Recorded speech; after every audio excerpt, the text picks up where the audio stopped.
Hello everyone, welcome back to Equipoise classes. I am Surbhi and till now we have covered basics of national income accounting, that is what is national income accounting and why is it important.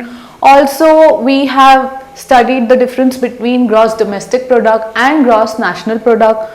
Plus we have covered the product method of calculating national income. Expenditure method and income method is still left, but before that today we will be studying national income and related aggregates. So if you all haven't watched the previous videos, then the link is in the description box. Do watch it and then come back so that you understand the other topics in a better manner. So starting with today's topic, so we will understand three basic terms, that is depreciation, net indirect taxes and net factor income from abroad. What exactly depreciation is, that I have covered in what and why of national income accounting, and we studied that the fixed capital that any company gets when it undergoes wear and tear, that is when we consume fixed capital, so then the depreciation occurs. So when we produce, that means firm. So if you are my old student and if you have watched my previous videos, then you know when I'm talking about we, so we become firm, we become different things. So right now we are firm, and if we produce, then the total output that we are producing is the gross output.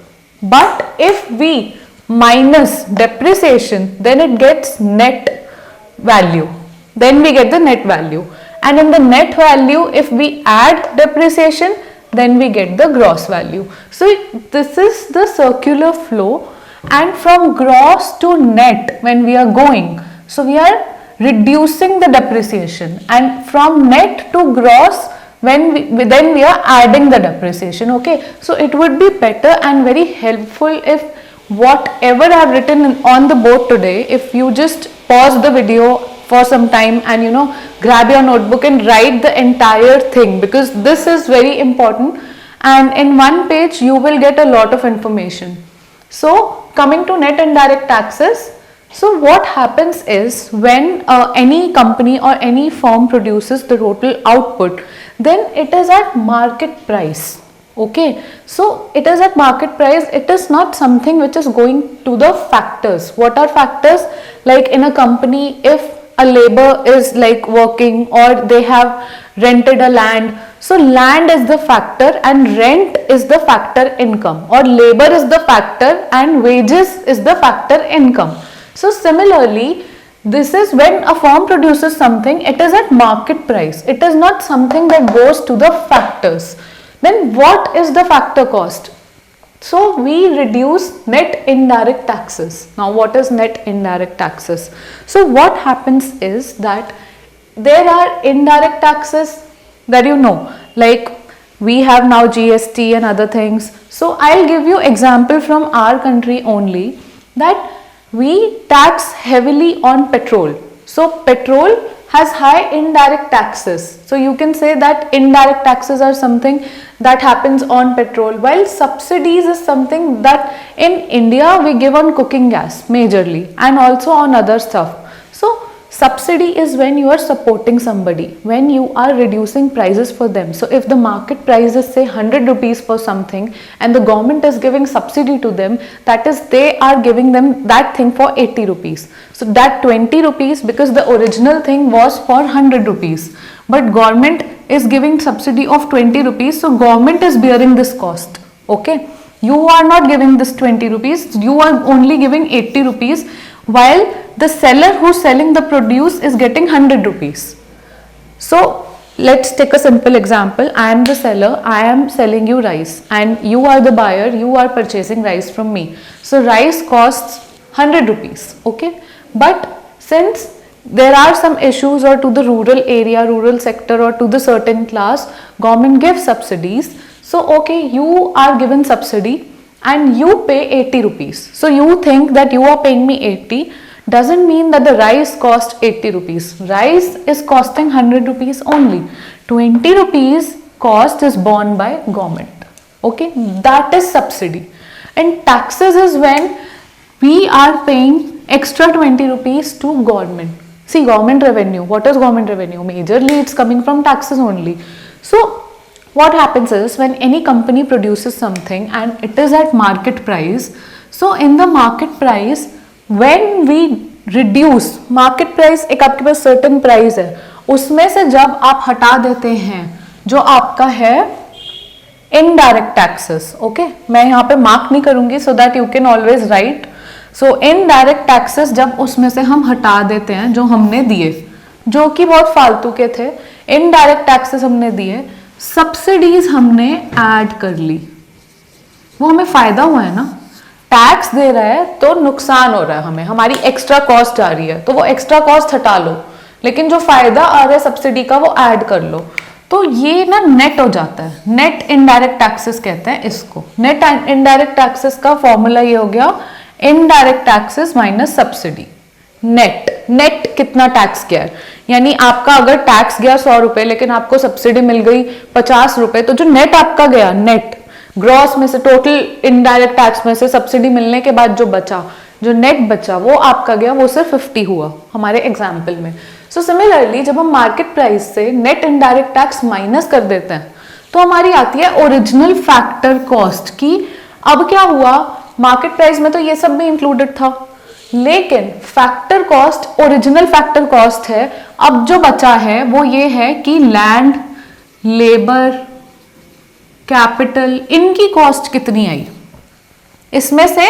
उसमें पहले जैसे एक firm है, firm की बहुत सारी cost है, आप कहो हम लोग एक फर्म है, अब हमारी कॉस्ट, हमने लेबर को भी वेजेस देना है, ठीक है, हमने रेंट देना है, हमने टैक्सेस देना है गवर्नमेंट को, हमें सब्सिडी मिल गई है, तो ये तो चलो हमें मिली है, हमारे पास आया है, लेकिन ये हमारे पास से गया है, ये हमारी कॉस्ट है फर्म की, हम फर्म्स हैं इस वक्त, तो ये हमारी टोटल कॉस्ट है। जब इनमें से हम टैक्सेस हटा देंगे, ये हटा देंगे, तो फैक्टर की कॉस्ट तो हमारे पास तब आएगी ना, ये हमारे फैक्टर है ना। फैक्टर्स क्या होते हैं आपके, लैंड, लेबर, कैपिटल, ये सारे आपके फैक्टर होते हैं, वो जो आपकी जगह पे आउटपुट प्रोड्यूस करने के लिए आपके लिए काम कर रहे हैं। एक लैंड पे आपने अपनी फैक्ट्री बनाई है तो वो लैंड एक फैक्टर है, आपने अपनी फैक्ट्री में लेबर रखी है वो एक फैक्टर है, लेकिन जो आप टैक्सेस दे रहे हो वो फैक्टर नहीं है। तो जो आपने ये वाली कॉस्ट हटा दी अपने मार्केट प्राइस से, तो आपकी ओरिजिनल आई कि फैक्टर की कॉस्ट कितनी है, ठीक है। I think it's very clear now. तो ये मार्केट प्राइस और फैक्टर कॉस्ट का डिफरेंस होता है। मार्केट प्राइस में से जब आप नेट इनडायरेक्ट टैक्सेस हटा देते हैं तो फैक्टर कॉस्ट आ जाती है, फैक्टर कॉस्ट में अगर आप ऐड कर देंगे तो मार्केट प्राइस आ जाएंगे। Moving to the next topic, net factor income from abroad. अब अगर आपने मेरा जीडीपी एंड जीएनपी डिफरेंस जो मैंने वीडियो बनाई थी, जो मेरी लास्ट वीडियो थी, अगर आपने वो देखी होगी तो मुझे ये टॉपिक एक्सप्लेन करने की ज़रूरत है ही नहीं, तो आप बस इसको ओवरव्यू कर सकते हैं, और अगर आपको ये ना समझ आए तो आप मेरी प्रीवियस वीडियो देख सकते हैं। एंड यहाँ net factor income from abroad क्या होता है कि factor income earned bye domestic factors in ROW. तो हमने उसमें एग्जाम्पल लिया था कि आपका कोई कजन है जो दुबई में है, तो वो दुबई में अर्न कर रहे हैं या ऑस्ट्रेलिया में अर्न कर रहे हैं, तो रेस्ट ऑफ द वर्ल्ड में जो हमारे डोमेस्टिक फैक्टर है वो अर्न कर रहे हैं, उसमें से अगर हम हटा दें जो ऑस्ट्रेलिया का कोई है वो यहाँ पे अर्न कर रहा है, तो net factor income from abroad आ जाती है कि नेट कितनी आई।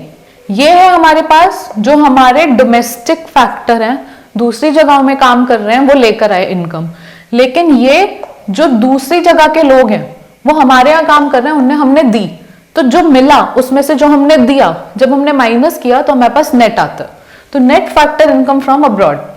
तो डोमेस्टिक इनकम जो कि आपको भी याद आ जाना चाहिए, डोमेस्टिक सुनते ही क्या होता है, टेरिटरी बनती है माइंड में, नेशनल सुनते ही एक इंसान बनता है, नेशनैलिटी आती है, इंडियन आता है। ये टेक्निक मैंने लास्ट वीडियो में बहुत आसानी से समझाई है, तो अगर आपने समझी है तो आपको ये कॉन्सेप्ट पूरा क्लियर होगा।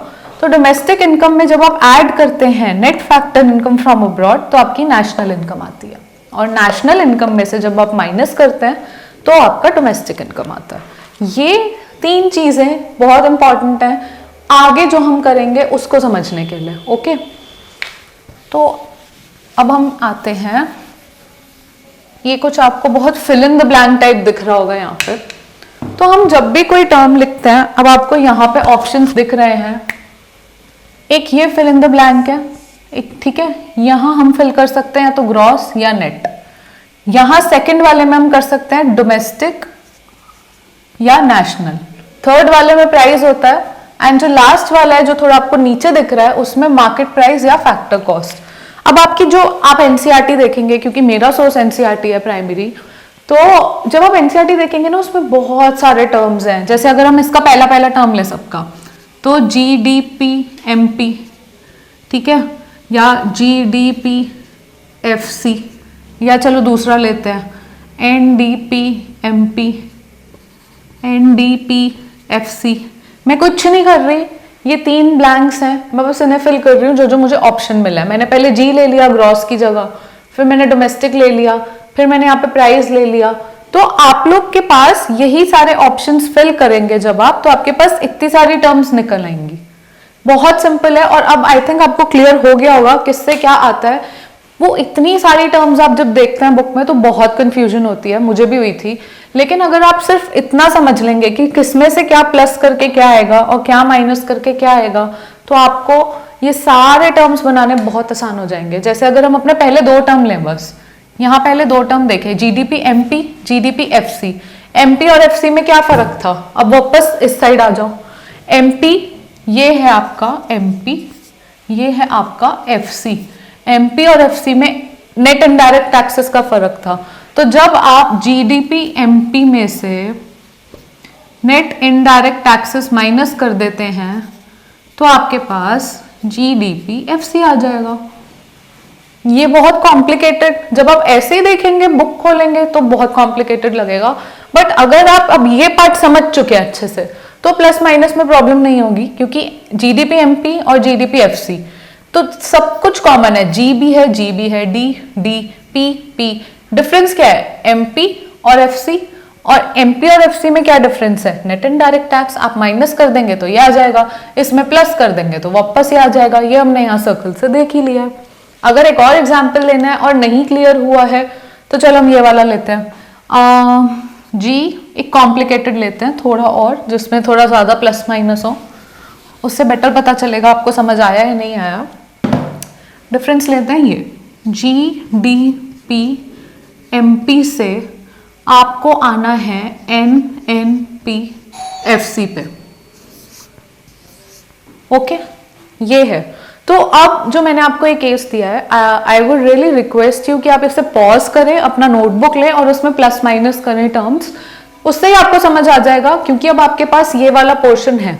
हमेशा मैंने क्यों ये चीजें साथ ड्रॉ की हैं, ताकि आपको समझ आए, आप यहीं से रिलेट कर पाए, आपको कहीं दूर जाने की जरूरत नहीं है। यहाँ पे हमारा सारा सोल्यूशन है जो मैंने आपको लिख के दिया है, तो इससे हमें इस पे आना है। स्टार्टिंग से स्टार्ट करते हैं। पहले जी है और एन है, लो पहला फर्क यही आ गया। तो जी और एन में फर्क आ गया, ग्रॉस और नेट है ये। ग्रॉस और नेट में क्या फर्क था? डेप्रिसिएशन का। तो अब हम जी से एन पे आना है। जी से एन पे जब हम जा रहे थे तो माइनस कर रहे थे, हमें यहां से यहां नहीं आना, हमें यहां से यहां जाना है। ओके, एरो देख के समझिए। तो जब हम यहां से यहां जा रहे हैं, जी से एन पे जा रहे हैं, जी से एन पे, तो माइनस करेंगे। तो सबसे पहले हम G D P M P लिख लेंगे। अब हम इसमें से प्लस माइनस करके गेम खेलेंगे और यहां पे पहुंचेंगे। तो पहले जी से एन पे चलते हैं। जी से एन पे जाने के लिए हमने डेप्रिसिएशन माइनस कर दी।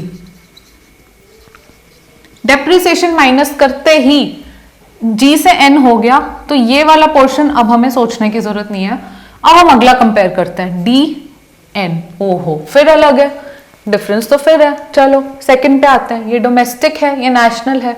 डोमेस्टिक और नेशनल में क्या डिफरेंस है? डोमेस्टिक से नेशनल पे जा रहे हैं तो प्लस करेंगे।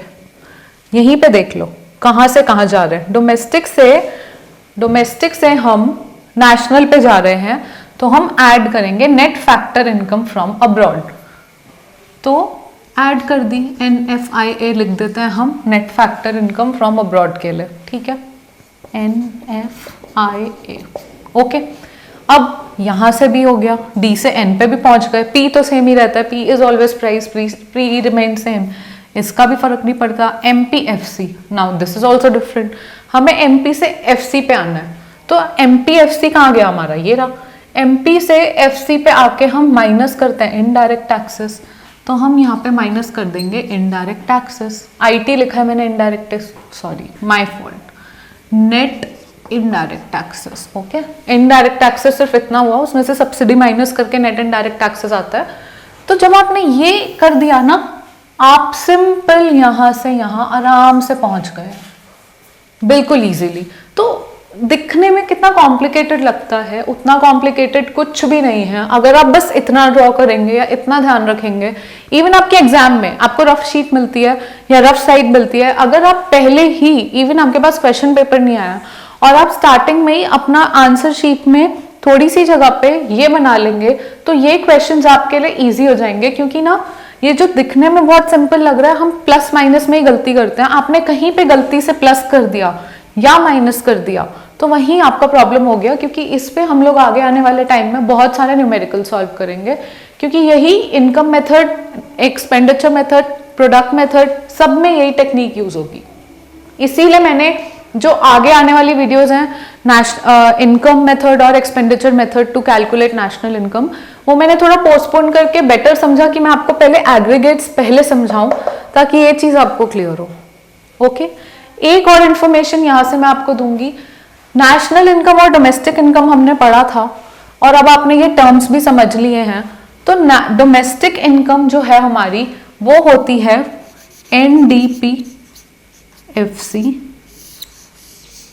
और नेशनल इनकम, हमेशा हम नेशनल इनकम की बात पहले करते हैं, नेशनल इनकम होती है NNP-FC। Net national product at factor cost को हम नेशनल इनकम कहते हैं।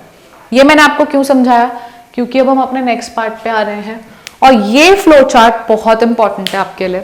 It would be really better कि आप ना इसे अपने सामने रखे, रोज जब भी रिवीजन के लिए खोलें तो रोज इसको एक बार देख लो, आपको बहुत अच्छे से याद हो जाएगा कि कहाँ पे क्या बात हो रही है। और याद भी करने की जरूरत नहीं, आपको भी समझ ही आ जाएगा, आप मेरे साथ ही रहिए। नेशनल इनकम मैंने आपको जैसे अभी बताया, net national product at factor cost. तो net national product at factor cost की जब हम बात कर रहे हैं, वो होती है नेशनल इनकम। तो नेशनल इनकम के साथ आपका net national product at factor cost लिखा है। जब आप इसमें से net factor income from abroad हटा देते हैं, क्योंकि नेशनल है, नेशनैलिटी है, नेशनैलिटी से हमें आना है टेरिटरी पे कि हमारी टेरिटरी में कितना बना है। तो जो आप यहाँ देख रहे हैं, जब हम नेशनल से डोमेस्टिक पे जाना है, क्या हटाया हमने, net factor income from abroad. तो जब हम वो माइनस कर देते हैं तो minus net factor income from abroad, हम आ जाते हैं डोमेस्टिक इनकम पे, which is net domestic product at factor cost. Okay, यहां तक तो समझ ही लिया था हमने स्टार्टिंग में। अब जो असली मैटर शुरू होगा वो आगे से होगा, तो आप इस पे बहुत ध्यान से सुनिएगा। डोमेस्टिक इनकम में से जब हमें domestic factor income accruing to private sector, सी क्या होता है, आपका डोमेस्टिक इनकम आ गया है। अब डोमेस्टिक इनकम में भी बहुत सारे पार्ट्स हैं। डोमेस्टिक इनकम का पार्ट गवर्नमेंट को भी जा रहा है, प्राइवेट सेक्टर को भी जा रहा है, पब्लिक सेक्टर को भी जा रहा है। Public sector is nothing but part of government sector. तो जब आपने डोमेस्टिक इनकम से domestic factor income accruing to private sector पे जाना है, तो आप income from property accruing to government administrative department, savings of non department enterprises.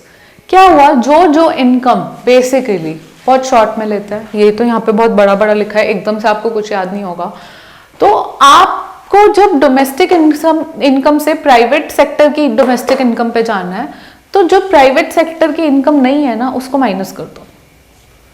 जैसे अभी भी कॉम्प्लिकेटेड लगेगा अगर, तो आपके पास डोमेस्टिक इनकम है,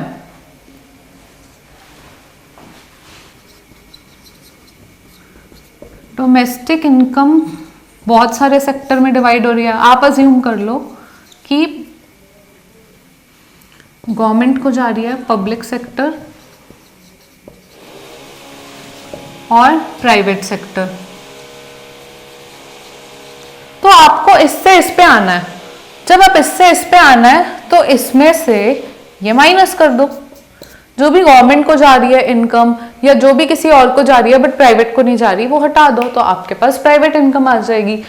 तो आपके पास जो आया अब वो है domestic factor income accruing to private sector. Okay, अब आप इससे प्राइवेट इनकम पे जा रहे हो। ये क्या थी, ये थी जो प्राइवेट सेक्टर के फैक्टर इनकम जा रही है। लेकिन अब प्रॉपर प्राइवेट सेक्टर को कौन सी इनकम जा रही है, तो हम ये डोमेस्टिक की बात कर रहे थे, पहले तो डोमेस्टिक से वापस से नेशनल पे आ जाएंगे।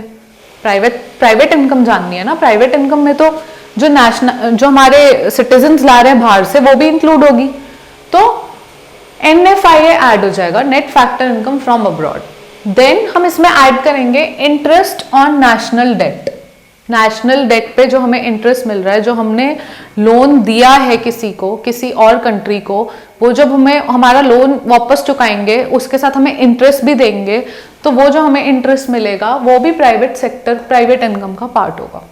कोई भी प्राइवेट कंपनी अगर किसी को लोन दे रही है, उस पर जो इंटरेस्ट उसे मिल रहा है वो उसी की इनकम का पार्ट है। Okay, then current transfer from government. क्या होता है, गवर्नमेंट भी कंपनी को कुछ ट्रांसफर करती है, एंड यहाँ पे एक पॉइंट आया है ट्रांसफर इनकम। तो ट्रांसफर इनकम इज समथिंग जिसके लिए आपने कोई मेहनत नहीं की है, आपने कुछ करने, उसको अर्न करने के लिए कुछ नहीं किया है। क्या होता है ना, कभी कभी आपको सडनली पता चलता है कि आपको, मतलब आपके फादर आपके लिए ये प्रॉपर्टी दे गए हैं, या आपके बाहर जो रहते हैं, मे बी दुबई में कोई रहता है, ऑस्ट्रेलिया में कोई रहता है, वहां से आपको इनकम आती है, इनकम भेजती, तो इन इनकम को ट्रांसफर इनकम कहते हैं, जिसके लिए आप कोई मेहनत नहीं करते बट आपको वो मिल जाती है। तो कई बार होता है गवर्नमेंट आपको कुछ ट्रांसफर इनकम दे रही है, वो भी प्राइवेट इनकम का पार्ट होगी, तो आप वो भी प्राइवेट इनकम में ऐड करेंगे। फिर net current transfer from rest of the world. जो net current transfer rest of the world से आ रहा है, एक आ रहा था गवर्नमेंट से, गवर्नमेंट हमें ट्रांसफर इनकम दे रही थी, और बाहर की दुनिया में भी वो लोग हमें ट्रांसफर इनकम देते हैं, वो भी हम इसमें ऐड करेंगे, तो हमारे पास टोटल प्राइवेट इनकम आ जाएगी। अब ये हमारी प्राइवेट इनकम आ गई, हमने सारी गवर्नमेंट वगैरह की इनकम इनसे माइनस कर चुके हैं, ये प्राइवेट इनकम है।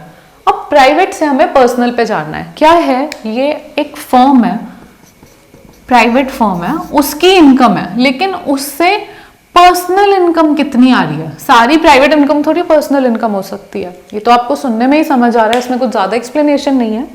तो प्राइवेट इनकम में से जब आप कॉर्पोरेट प्रॉफिट टैक्स माइनस करते हैं, क्या हुआ, जो आपको कॉर्पोरेट सेक्टर में प्रॉफिट मिला उस पर टैक्स लगा, जब आप वो हटा देते हैं, क्योंकि टैक्स तो आपने दे दिया, तो वो आपका पर्सनल इनकम नहीं बन सकता, तो प्राइवेट में से टैक्स हटा दो, अनडिस्ट्रीब्यूटेड कॉर्पोरेट प्रॉफिट हटा दो। कहीं प्रॉफिट्स हमने रखे होते हैं कंपनी ने, जो अभी डिस्ट्रीब्यूट करने बाकी होते हैं, पर आपको अंदाजा होता है वो कितना है। जब आप वो भी माइनस कर देंगे तो आपके पास पर्सनल इनकम आ जाएगी। अब ये पर्सनल इनकम और पर्सनल डिस्पोजेबल इनकम में क्या फर्क है।